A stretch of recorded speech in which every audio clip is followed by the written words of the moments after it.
voicing and aspiration. As you know, the distinction between voiceless and voiced is important in English because it enables us to distinguish various pairs of consonants. Here we've got a screen with all of the various consonants of English between vowels, which is where we can observe this distinction most easily and readily. So we've got first of all these pairs of plosives: happy, hobby, city, ready, lucky, sugar.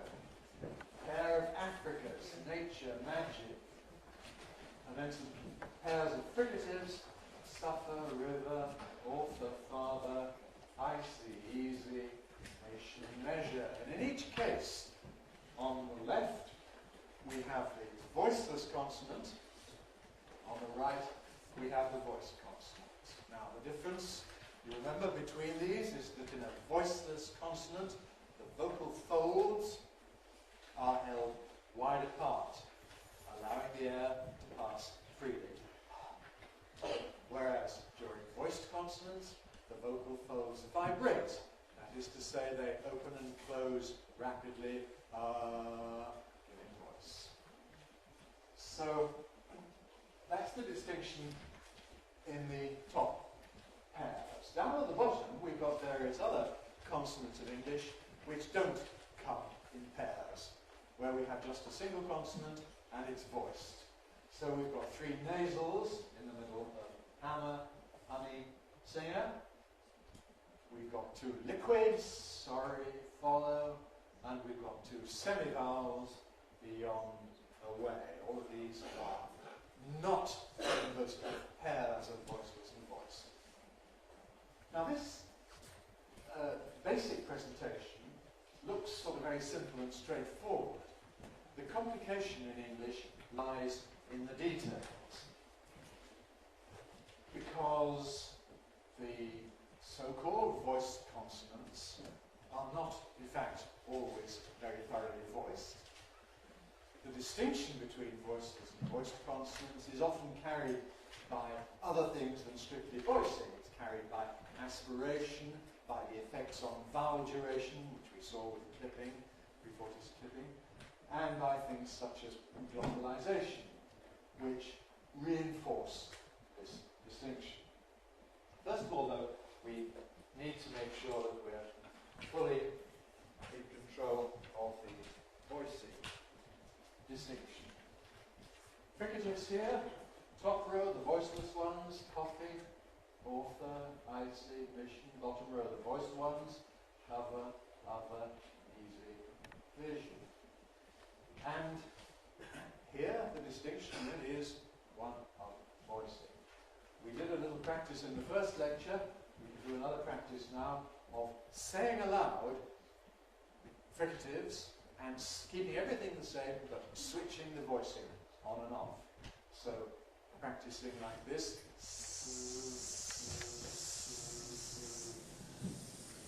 Everything stays the same except the voicing. And remember, you can check it by holding your thumb and forefinger to your larynx.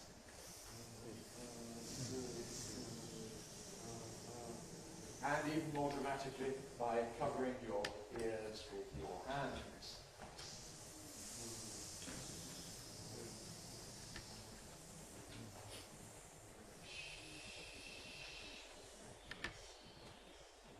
That's something you can easily use in the classroom with beginners when you're explaining difficult sounds, if there are any of them here.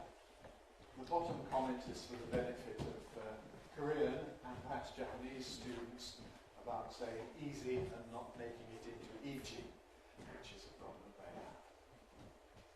Visit, again, has got a Z in the middle. In a word such as visit, there should be voicing right through. Visit, visit, visit. What's wrong if I say, I will visit you? Visit, visit, visit, visit. That's wrong. We've got a V for a V, and we've also got voiceless visit. If I correct the V, visit, visit, visit. Spanish kind of mispronunciation, visit, visit, visit. Swedish kind of pronunciation, visit, visit. With voiceless instead of voice. quickly more practice on voiced fricatives. You can make a long. We get double sometimes between words, as in with the father, with the father, level long, double this, that, then smooth. More on z and j. He's busy, not he's busy, but he's busy, and to make a decision.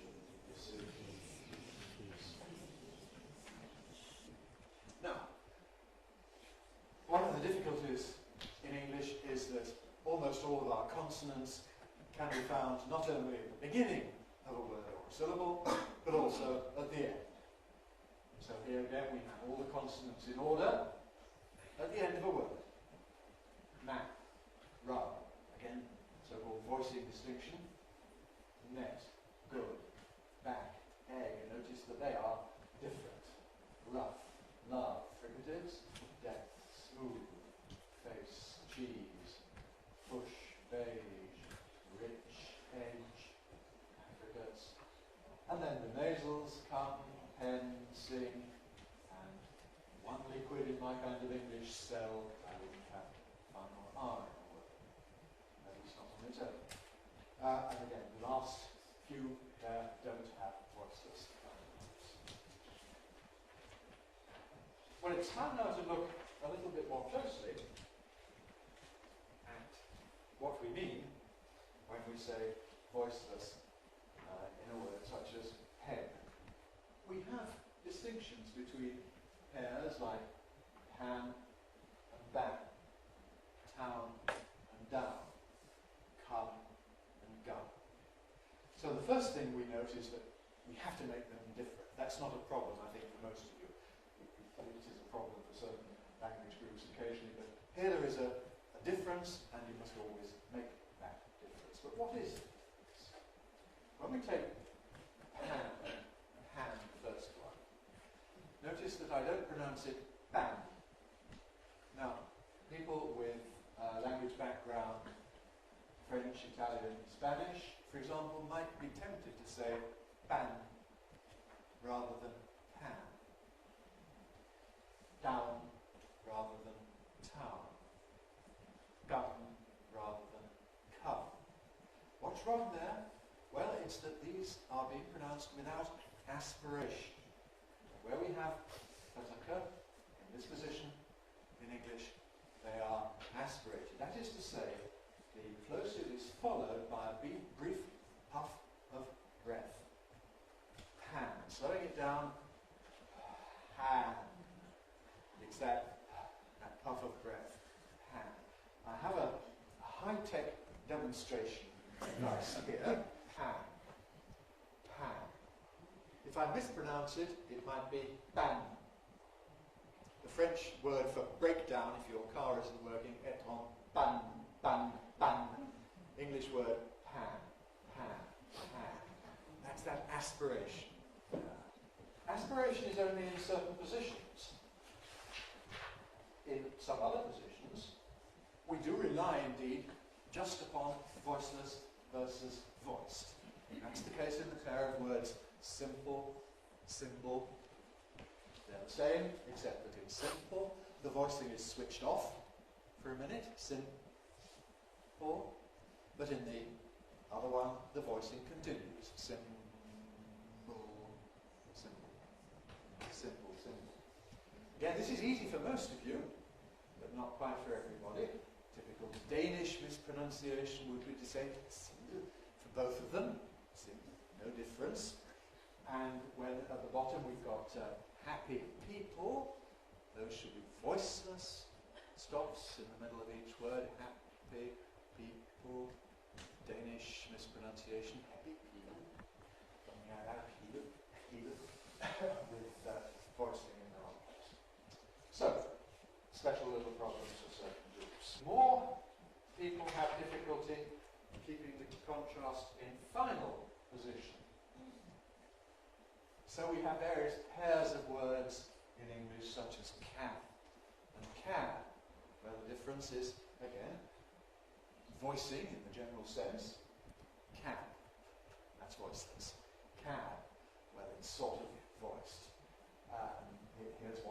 happens in Korean, where people don't have this contrast in final position, because in Korean, although you have final consonants, you don't have that sort of difference. Now, here's a schematic kind of diagram of what the vocal folds do. Where you see the straight line, that means the vocal folds are apart, the air can pass through freely. Where you see the jagged line, that means the vocal folds are vibrating. So there at the top is the diagram for the word happy. Happy. Now can you see, we start off for the first consonant, the H, with the vocal folds wide open, because H of course is voiceless. Then the voicing starts for the vowel, all vowels are voiced. Ha, ha, voicing comes on. Voicing switches off again, the consonant, ha, and then switches on again for the final vowel, happy. So the voicing is off, on, off, on. The human being is a remarkable machine. We are able, without thinking about it, to switch voicing on and off several times a second when we speak. Certainly it's what we're doing when we say happy. If you had the voicing on all the time, it would be happy. Happy, we don't say happy. If it were with the voicing off all the time, it would be, which we equally don't get. We say happy, and we've got this switching one way or the other. Happy, happy. Compare then hobby, hobby, where voicing switches on for the vowel and continues through the consonant. Hobby, hobby. If you like to try saying happy and hobby to yourselves aloud, again, you may be able to feel the difference in buzzing. Happy, happy, happy, hobby, hobby, hobby. There is a real sense in which voiceless plosives consist of a moment's silence. And what you hear in the middle of happy is a moment's silence. Happy. That silence is what tells you the consonant is there. Here is a similar diagram for two fricatives. Icy, easy. In the case of icy, the voicing switches on for the vowel, I, the diphthong, then switches off for the consonant, and then on again for the vowel, icy, icy, icy, icy. In the case of easy, on the other hand, the voicing continues throughout without any interruption, because the whole thing requires voicing. Easy, easy, easy. And this kind of diagram might be helpful for Spanish or other learners who have a problem making this distinction. Icy, easy. I said we have aspiration. Well, let's occur at the beginning. Head, tail, key, pan, town, come. We also get aspiration at the beginning of words such as praise, plot, tune, and quick. But notice here that aspiration has a particular effect. Instead of getting just a puff of breath after the vowel, han, we get praise. That period of voicelessness, that puff of breath, happens during the consonant, during the R in the case of praise. So the effect is a voiceless R. Praise, praise. In the case of plot, the aspiration happens during the L. So we get plot, plot, plot, plot. In the case of tune, the aspiration happens during the yod, tune, tune, which of course is why it's easier for it then to become tune in some people's speech. In the case of quick, the aspiration happens during the W sound. Quick, quick, quick, quick. So they're still aspirated, but we have to interpret aspiration not as a sort of extra segment, but as a delay in the start of voicing for the vowel. Those are cases of that occur at the beginning of a word. Here are some more examples where we have to ask ourselves, do we get aspiration? What exactly is the rule about where you get aspiration in English? In a word such as depend, Do we have aspiration? Let me try it. With aspiration, depend. Without aspiration, depend. Which sounds right? Depend. With aspiration. Depend. Depend. And not depend. Compare French dépendre. No aspiration.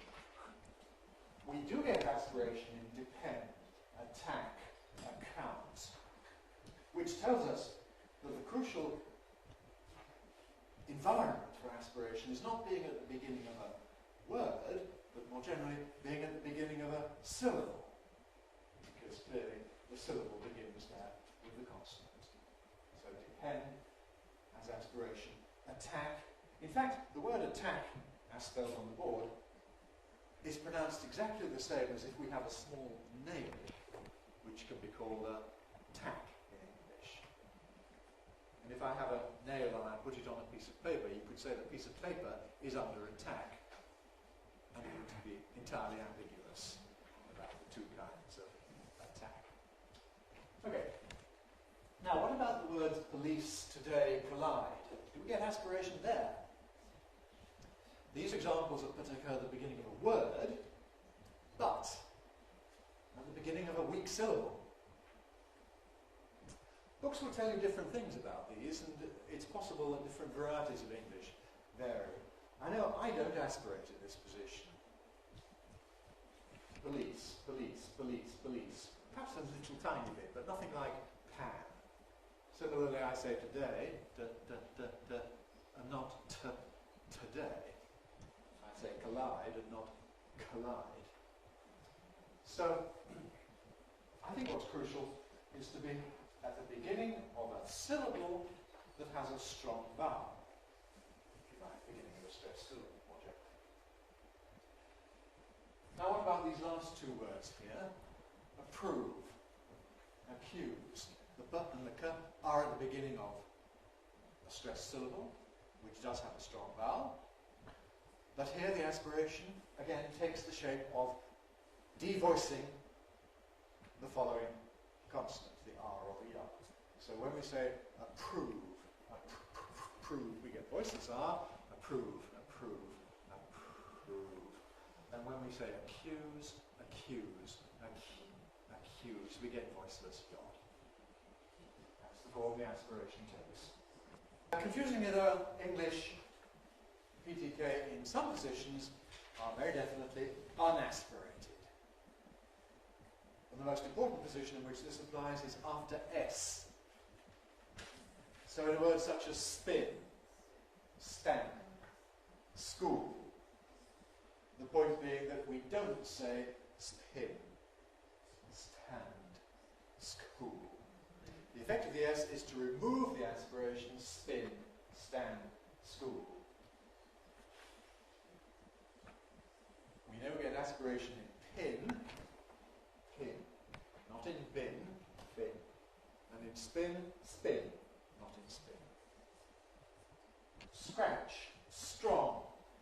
What does this tell us about the R sounds there? Scratch, strong. Well, of course, they're voiced. They don't have to undergo devoicing because of aspiration.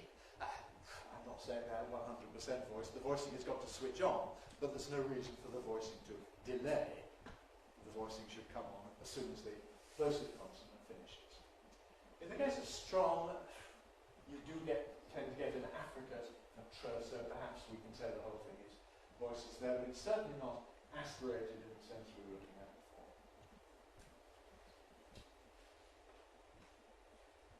What about the words lapse, depth, loss, fix? Here we've got voiceless plosives followed by a fricative.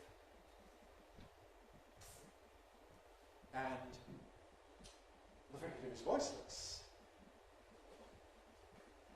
Well, actually, it's a sort of silly question whether these plosives are aspirated. On the one hand, we certainly wouldn't say lapse, putting in a separate puff of breath before you come to the fricative.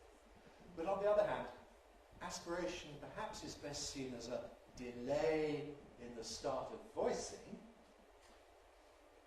delayed onset of voicing, and because there isn't any voicing to start in the case of these words, it's meaningless to ask whether it's delayed. Anyhow, they sound like unaspirated plosives, and this is important, for example, for Chinese learners, where in Chinese the distinction is made by aspiration, really, rather than by voicing. And it would sound strange, I think, if you were to make very aspirated plosives in these words. Same applies with the examples at the end, actor and captain. Now, in the sort of ordinary, relaxed English pronunciation of these words, notice what happens. Actor, actor, actor. We don't say actor, actor. We say actor. Equally, we don't say captain, captain. We say captain, captain. It's a fairly complicated sequence of events, really, because what we get is a kind of overlapping of the articulations of the two plosives. Now, all plosives consist of an approach phase during which the articulators, the place where it's made, move together. So the approach phase of a P is the lips coming together. The approach phase of a K is the back of the tongue rising into contact with the soft palate. Then we have a hold phase during which the air can't come through. And then we have a release phase during which the organs of speech move apart again. Well, this is then relevant when we think about a word like actor, because what typically happens is you have the approach phase for the velar, act. The air is then blocked,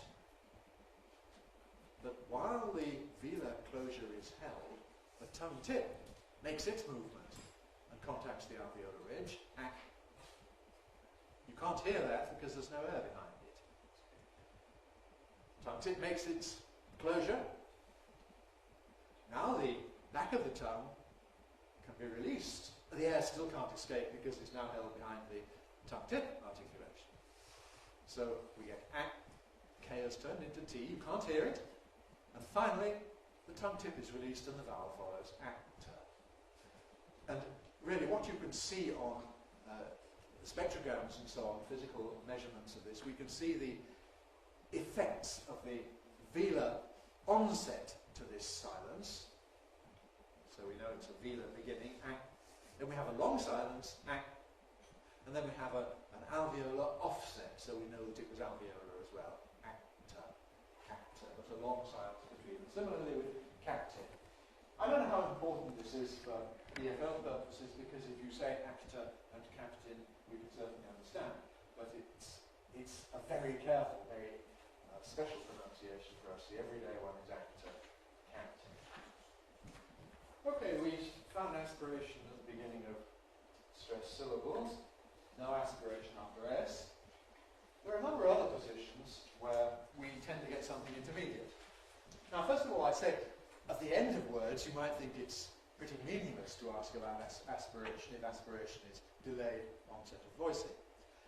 But words don't occur in isolation. Words occur in the middle of sentences, utterances, and so we can ask if one of these words like write, or shut, or look is followed by another word that begins with a vowel, what happens? If we've got a ripe apple, is that pre-aspirated? Ripe apple, ripe apple. Well, not really. We don't say a ripe apple. We say a ripe apple.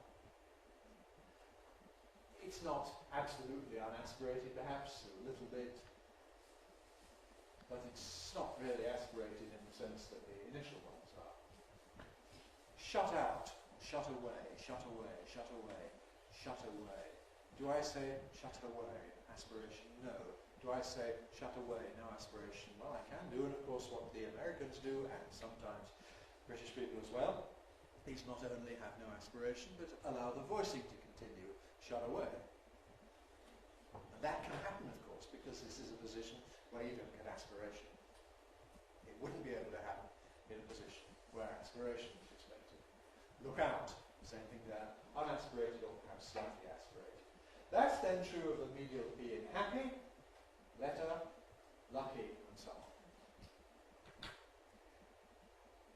Interestingly enough, it also seems to be the case even after S at the ends of words like wasp.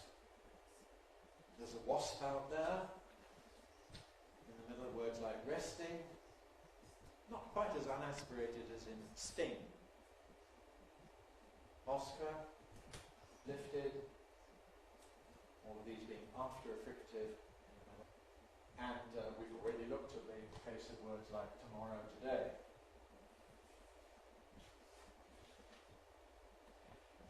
So, summing up, the rule is